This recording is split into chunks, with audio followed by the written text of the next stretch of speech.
Over 100 years ago, a remarkable and tenacious visionary by the name of Charles William Post brought his dream of a utopian community to the Llano Estacado. He would make that dream a reality and call it Post City, Texas.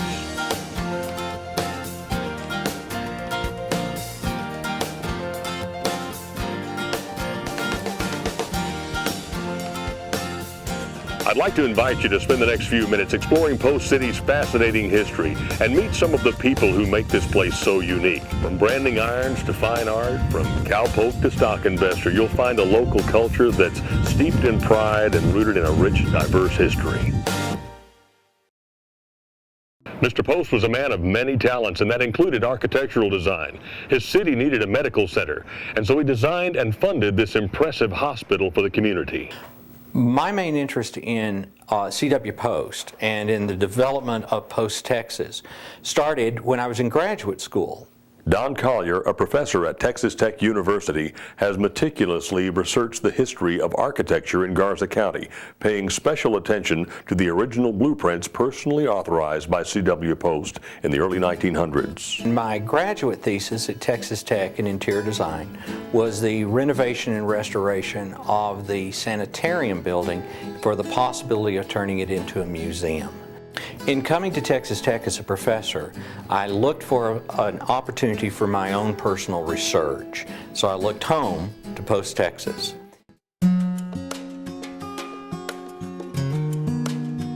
In doing my research, I ran across, through the Southwest Collection at Texas Tech University, an enormous archives of construction documents that traces the history of the development of this town through its architecture, its city planning, and what C.W. Post's true ideas were.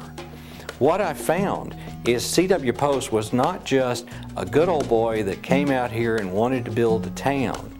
What he was a developer of extraordinary experience with extraordinary taste. He not only chose the site 3 different times to get it right, but he also chose a team of architects that he'd already previously worked with in Battle Creek, Michigan, to come down and facilitate his dreams.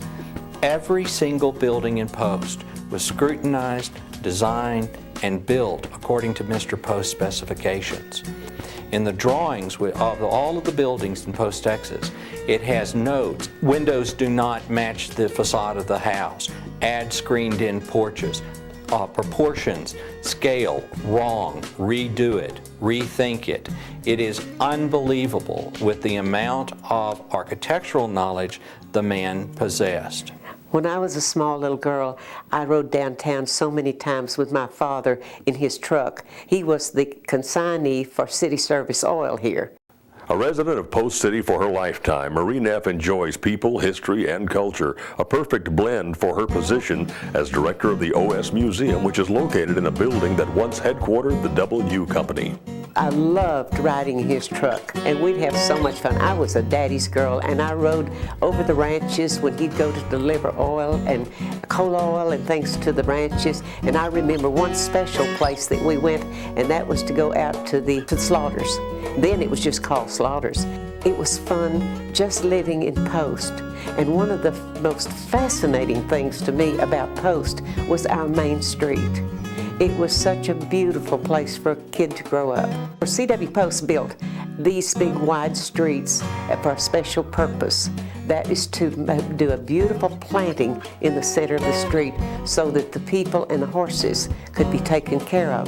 There were shade trees for people to sit under. There was places to rein in your horse. And it was just a great place to be. I grew up just knowing that Post was the most wonderful place in the world to live.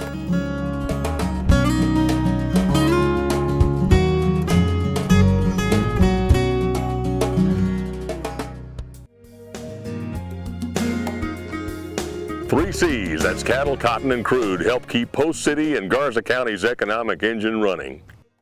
In 1901, 5,000 head of cattle and 100,000 acres of prime ranch land sold in Garza County for $1.69 an acre to one smart cattleman from Fort Worth. His name was John B. Slaughter. He changed the name of the ranch from the Square and Compass to the Ulysses S. It only took 4 years for Mr. Slaughter to build his ranch to over 125,000 acres. He also built one of the finest homes that's ever been seen in West Texas for his family. In 1906, he sold almost 50,000 acres to a businessman from Battle Creek, Michigan, who was planning to build his own city. The selling price was $3 an acre, almost double what Mr. Slaughter paid only 5 years before. He died just short of his 80th birthday, but the Ulysses S still thrives under the care of J. Lott, Mr. Slaughter's great-great-grandson. You can see Mr. Slaughter's 1906 carriage house at the Ranching Heritage Center in Lubbock. One author wrote that the carriage house will remain a memorial to John B. Slaughter, whose Ulysses S ranch represents the combination of fortitude, ingenuity, and stubbornness inherent in the heritage of the great American cattle kingdom.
He was the consignee for city service oil here.